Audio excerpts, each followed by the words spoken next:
I can't deal with it. Every other car is a Mustang. I'm like, how can you live with the fact that there is another car that's exactly the same as you driving right by?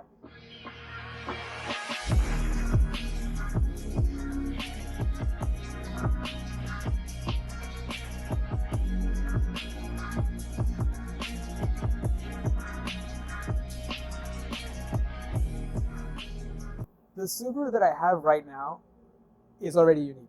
And I was like, you know what, let's make it even more unique. So I'm looking around, and everyone that has a silver Subi, for example, goes with your standard black accents, black out everything, and they have that red logo because the interiors are red, right? So you want something to match the car.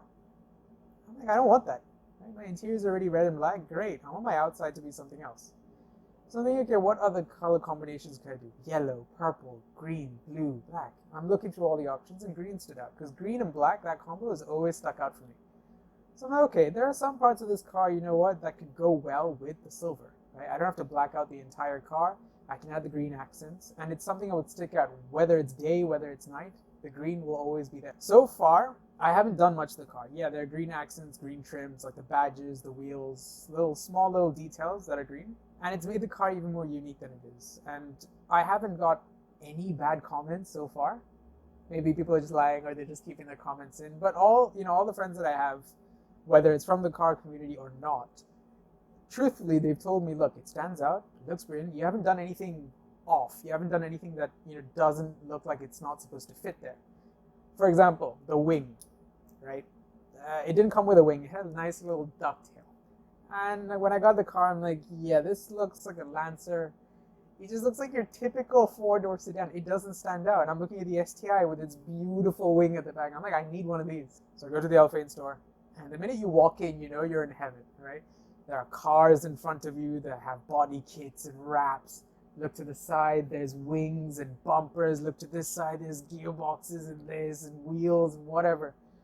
And I'm just like, why have I not heard of this place before?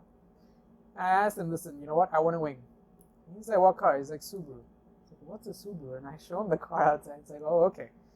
Then he shows me the different wings. So obviously you can get the giant GT wing, the aero wing, the slanted wing. And I'm like, listen, yeah, okay, it looks like a race car. I want something subtle, right? Because I don't want people to stop me for no reason. It's happened too many times. So they showed me that they have the exact STI wing. I'm like, brilliant. Bought it on the spot. This is day 3 after owning the car, by the way. I picked up the car from Abu Dhabi. I drove it to Dubai. That drive was memorable because the entire way it was traffic. So I learned how to go from 1, 2, 1, 2, 1, 2, clutch, clutch, clutch. That was my drive to Dubai. Get to Dubai, I meet my friends. They're like, let's go for a spin. They were just flooring it. You're supposed to break in the engine, right? First 1,000 kilometers? Yeah, I broke it in by doing just laps around parking lots. And everyone's like, listen, you need a wing. It doesn't look like it's supposed to be WRX. I'm like, yeah, you're right. Next day, Alphane. Get to Alphane. I put the spoilers on. I check it from the inside. I'm like, no, this is blocking the mirror. This is blocking this. I don't want it. Get me the STI wing. Get the STI wing, install it on the spot.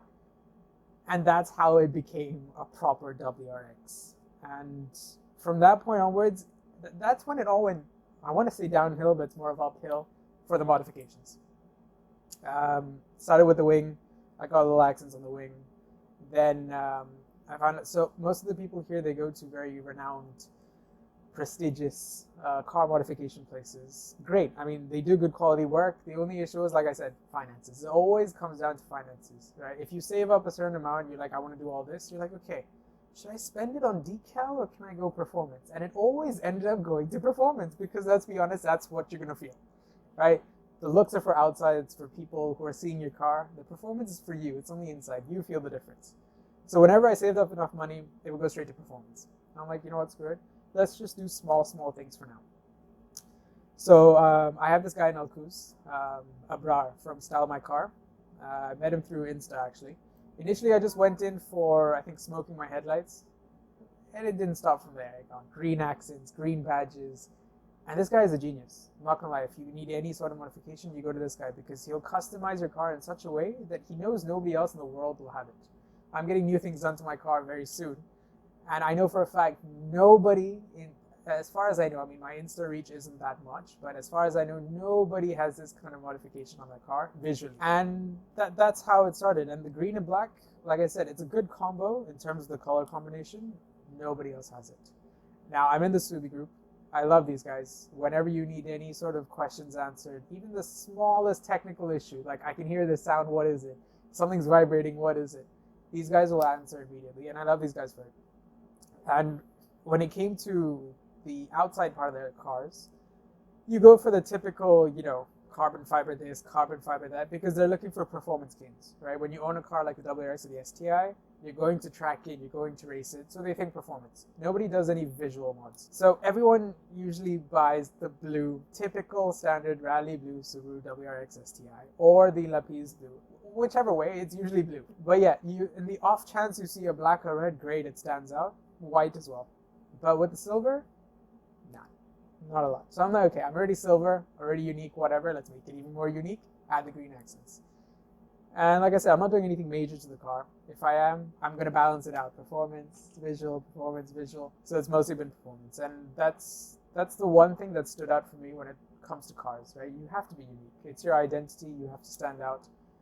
When you have cars like the Mustangs, the Chargers, the Camaros, the Golfs, the 86s, whatever, yeah, there are hundreds of thousands of modifications you can do.